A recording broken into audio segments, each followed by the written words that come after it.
Hayworth on the other side. He is the man that took down Ben Johns, the #1 player in the world, in the second round.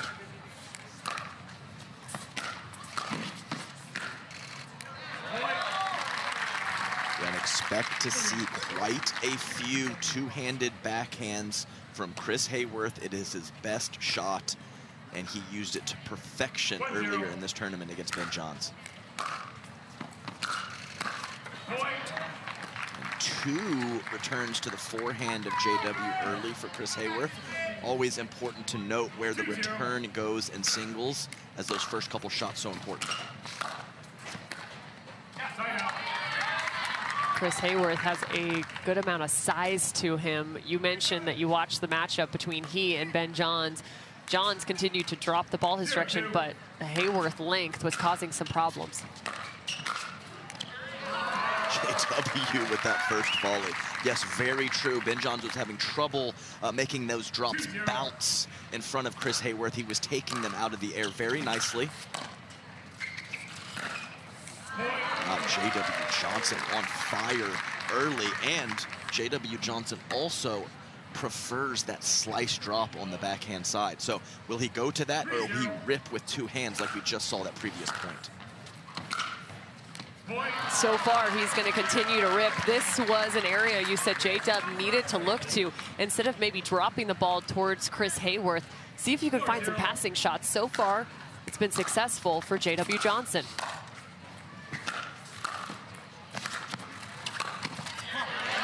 The long arm of Chris Hayworth. Yeah, great court coverage from both players, actually. That initial two-handed volley from Hayworth, very good JW there. But the big man at 6'3", getting back over to cover the right side of the court. Chris Hayworth played for Oklahoma State University, Division I.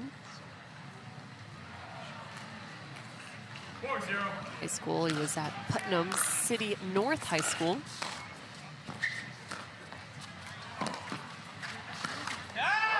He's also a high school All-American, All-State Player of the Year.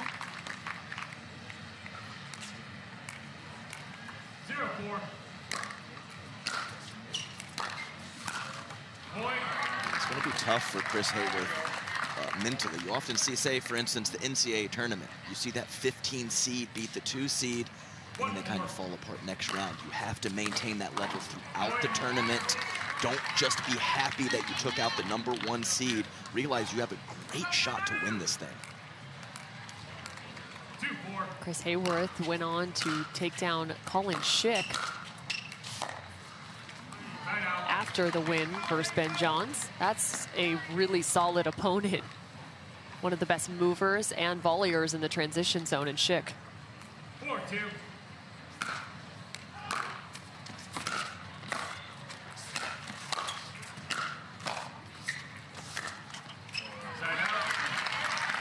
Tries to drop to the backhand side, but uniquely with 2 hands on the paddle. Exactly. Big difference. That ball dipping down at the feet of the big man as opposed to possibly floating with the backspin and letting him take it out of the air.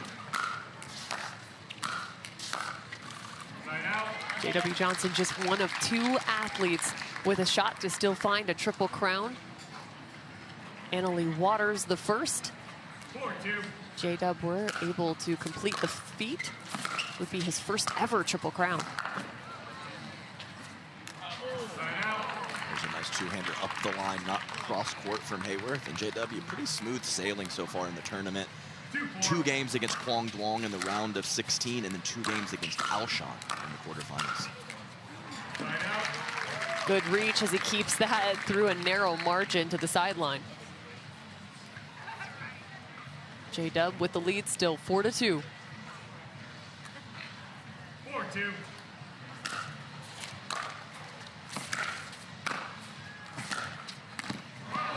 JW, that has been a great shot for him in the singles matches that I have called. His ability to get over to the right side of the court and get on the outside of the ball to create a cross-court forehand.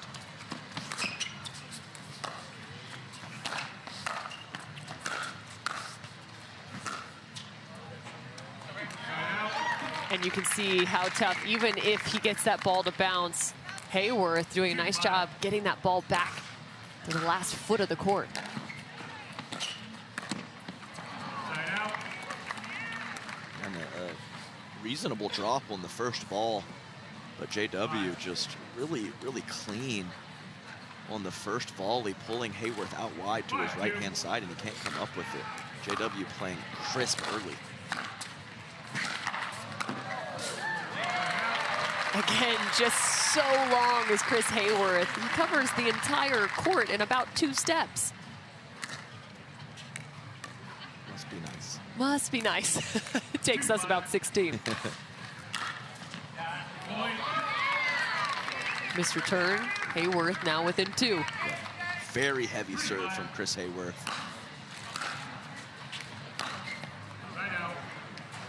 Yeah, and that's a ball I expect him to make a lot.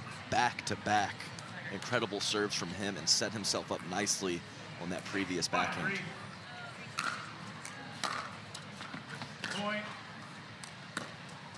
At the top of the seeds, oftentimes you'll see the fellas really run around their backhand.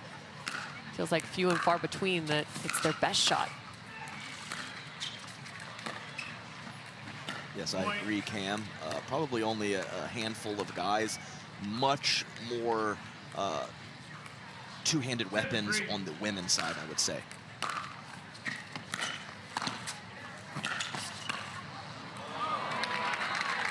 J-Dub gets tripped up, hasn't re-entered the screen, as I think he might have taken a little stumble step there. Oh, he actually twisted up his ankle. 3-7. Hopefully it's okay. Side out. Must be some padding in those cow pants.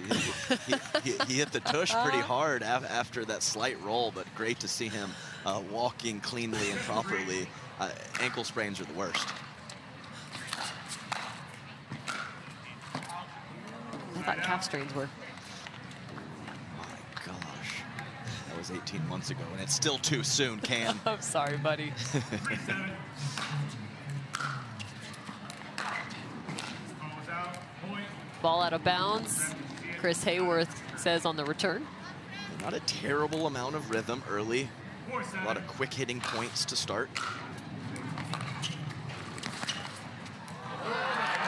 Oh my goodness, J.W. Johnson. Yeah, well, you're not going to have extended rallies when one player's hitting shots like that, for sure. Well, we really didn't anticipate a whole lot of cat and mouse between these two, did we?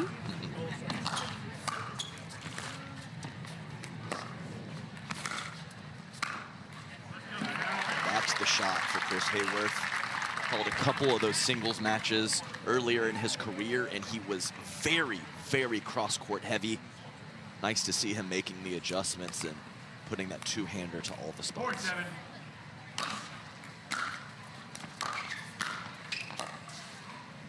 Side out. Chris Hayworth also played a little professional tennis at the highest ranking at 1,090 back in 2018 for doubles. Point.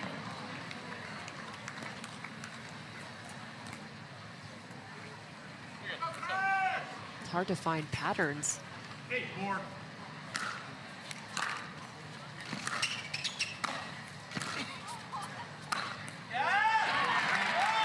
What a backhand. You haven't seen a backhand like that in pickleball. Yeah, it's smooth, too. Technique is on point. He doesn't really overhit. It's a relatively short take back and a very explosive whip through. Point. Missed return, 5-8 now. Hayworth has earned 2 points off missed returns from Johnson. That was a big part of some of his previous wins, starting that point off with power and depth. Risk reward on the serve. 8-5.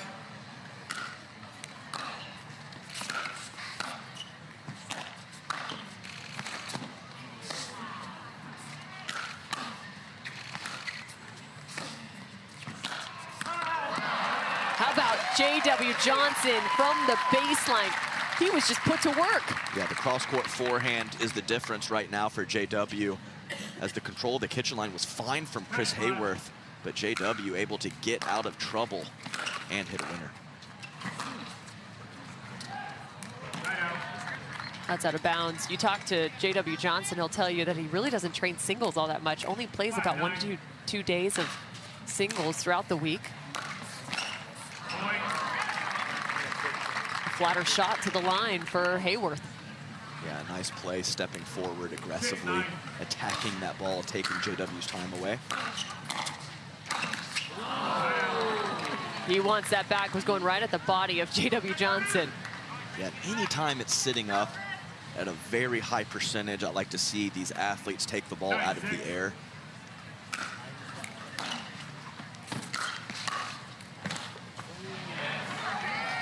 Paddle position upward.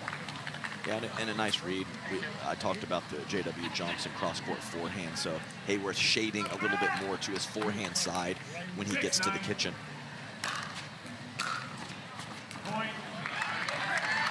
So, I mean, I believe that's 3. So we have two missed serves and 3 missed returns. So he's +1 in that category. Those are called the Cam and Adam stats, if you're wondering. Yes. They're unofficial. Yeah. And unofficially official. I mean, that's right. And it's hard to remember exactly what kind of risk reward you're getting. So to note that is really important for these players because it is high risk, high reward. Catches one off the top of the net. J.W. Johnson, a chance to find point number 10 here.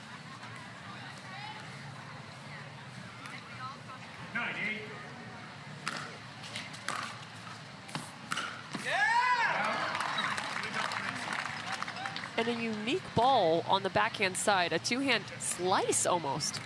Yeah, it was a little different looking than some of those cross-court rolls as he was trying to go up the line, and that's 4, so +2 on the big serves from Christopher Hayworth. And he ties the score at 9-all. I mean, it's been a slow creep. Like, it has. It was 6-9. Yeah, J-Dub has been up a couple points throughout this match, and all of a sudden, Chris Hayworth 9-9 and has the ball on his paddle.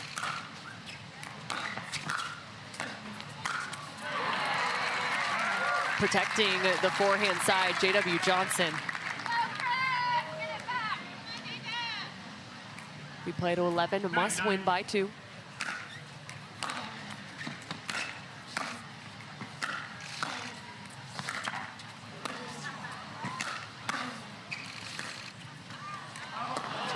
Ball out of bounds. You cannot get this to drop on the side of Chris Hayworth. He just volleys everything. Yeah, the handful of these slice resets from the back of the court on the backhand side for JW is so good. But Hayworth getting them all out of the air. Trading side outs here in game number 1. 9-all. I believe a timeout might be taken. I believe it could be an offensive timeout, actually, Cam. In the house. Real estate, location, location, location, Cam. Some prime time real estate. 9-all, game number 1. Ooh, tough serve. Paint on the line. And what a time to do it. Come out with a ball like that. J.W. Johnson with a game point. And a missed return. I want to know if that timeout was offensive, because if it was, it might be one of the better ones we've had. From the world's most iconic tennis arenas to the glint of an Olympic gold medal, a new court beckons, a new challenge arises. Jack Sock has conquered tennis. Now, pickleball's next. Mastery, precision, passion, that's what champions are made of. And when it comes to pickleball, there's only one company they turn to. Jack Sock's legacy continues with the #1 brand in pickleball. Selkirk Sport. We are pickleball. Knows better than the players can. So J.W. Johnson looked to head off to a final. Chris Hayworth, though, was down 6-9 in game number 1 before he tied the score at 9 apiece. Next thing you know, a timeout called, and J.W. Johnson, a tough serve, hit right off the baseline, and then a missed return secures game 1. And another missed return there, but we saw first point. Hayworth drops and crashes, so let's monitor that, and drop to the backhand side. So the backhand of J.W. Johnson not weak, but the weaker wing. Let's see if Hayworth peppers that backhand and can get some nice shots and nice points rolling his way, but 2 quick return errors, not the recipe early in game 2. Adam, tell me what it feels like to return one of these serves at the professional level, because oftentimes if you're an amateur out there, you're just getting a little, you know, float rainbow shot coming your way.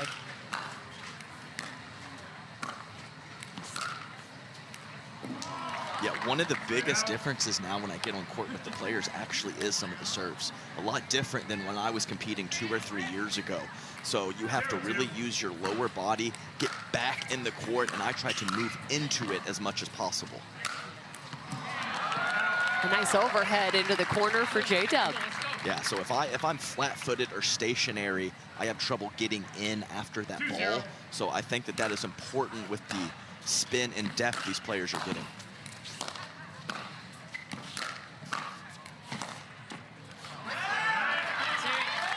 J-Dub on the backhand side, not able to find the slice. J.W. Johnson just turned 21 years old as well, so happy birthday to him.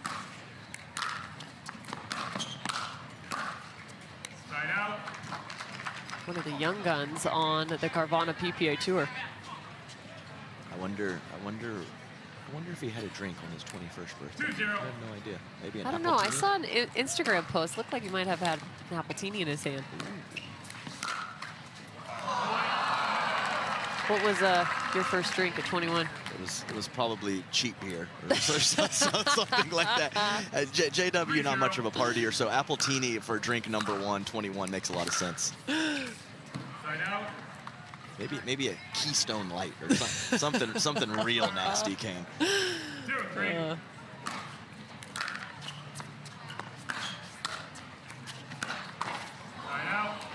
Hayworth on the stretch. That's going to be a tough ball, as J-Dub would have been sitting there regardless. And a stretch forward as well. So seems to move really quality laterally, and whether on purpose or not, the fact that he had to stay or step forward created the error.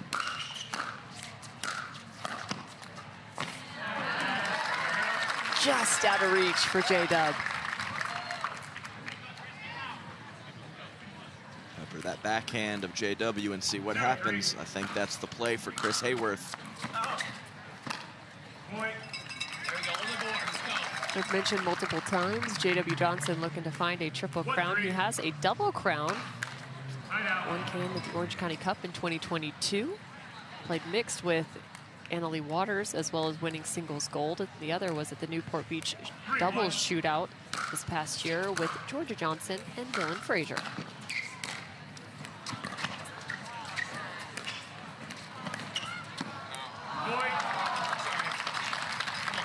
You can just see when the few cat and mouse points that have happened, the lateral quickness of J.W. Johnson, his ability to cover the line really has Chris Hayworth scrambling.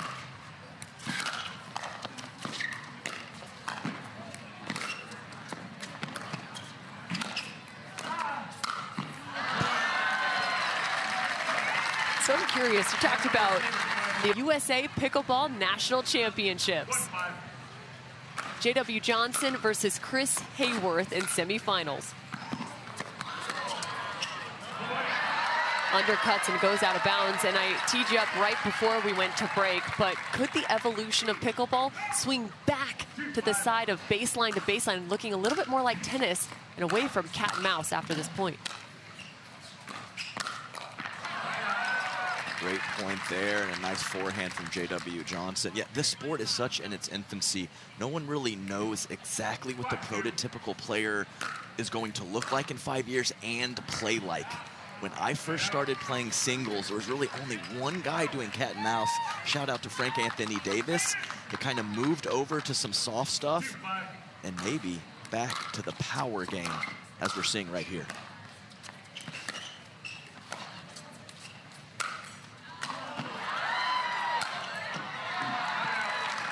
An incredible save by Hayworth, but an even better angle paired off by J-Dub. I love it when they go off screen and the ball comes back into play. That's always great.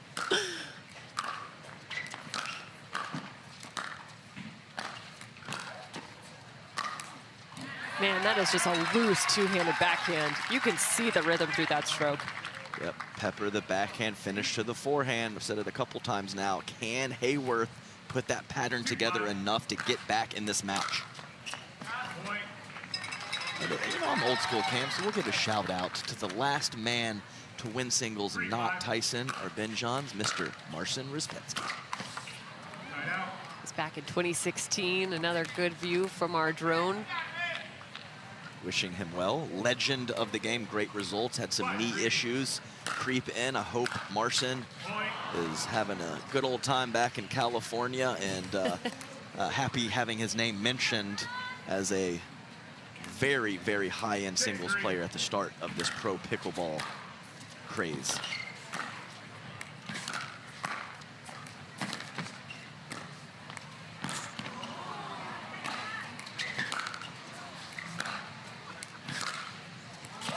He may be wearing the cow pants, but he sure moves faster than one. Unreal from J.W. Johnson, and those are the points that Ben Johns could not get out of from Chris Hayworth. Oh, look at the view.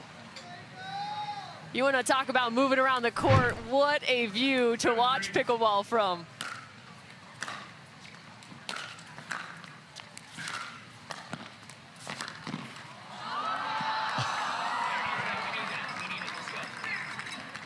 J-Dub nearly falls over backwards as that ball comes off the net. 3-7.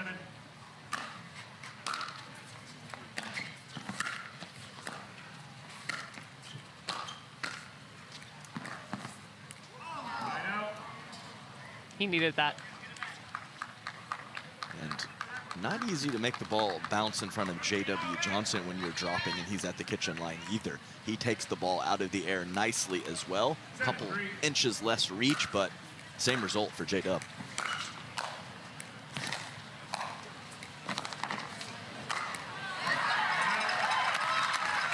Big forehand from Chris Hayworth. Man, give me more of the aerial shots. What great stuff and great views from a different perspective. Pickleball like never before. 24/7 streaming right here on Pickleball TV.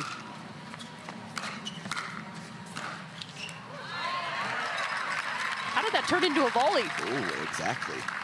I mean, from the midcourt and closer to the baseline than the kitchen, and he stripes one right up the line for a winner. Okay, stripes two right up the line for a winner. Chris Hayworth, similar to game one, creeping back in. It was 6-9 in game number one. It was 3 straight for Hayworth. So far, he's got 2 back-to-back. And again, 3 straight. No, he didn't. And I believe the degree of difficulty growing with each shot he hits. 3 backhands, clean winners. 6-7. And a missed return. Let's go, Chris.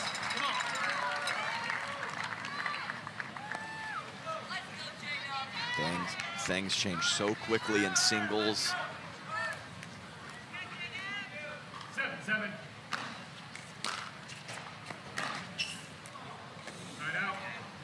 Just out of bounds. He had the fist pump teed up. He was ready to pump, and he's like, shoulders drop out, just missed it.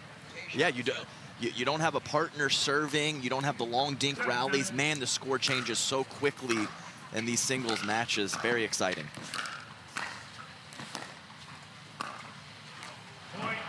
A 4-point run now ended. J-Dub 8-7. Yeah, Hayworth almost looking surprised that he missed that last backhand. 8-7.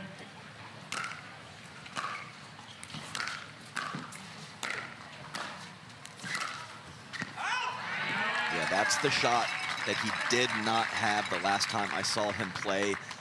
Center of the court at the kitchen, able to go inside out with the two-hander.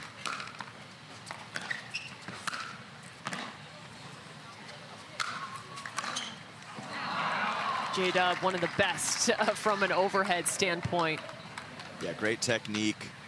Really stays under control. Of course, rips the ball, but he does not break form and try to overhit.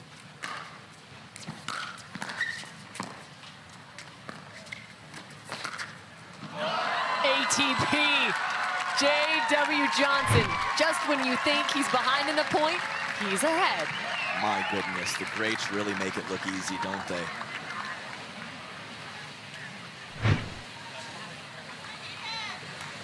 (9-7). J.W. Johnson, 2 away from a finals appearance. Make it 1 away.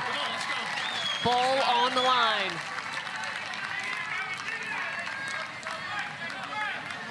The number 4 seed, the highest remaining seed for singles, now with a match point.